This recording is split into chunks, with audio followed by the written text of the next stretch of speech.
Hello guys, welcome back to this channel. In this today's tutorial, I'm going to show you how you can get a private server in the Garden 2 game of Roblox.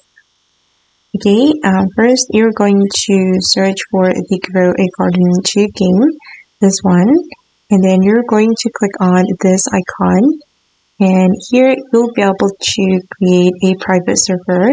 Click on this menu. Alright, and then you can create one private server for free. Okay, just click on create here and you'll name your server. Oh, my server has been created. And if you want to edit it, just click on this edit icon.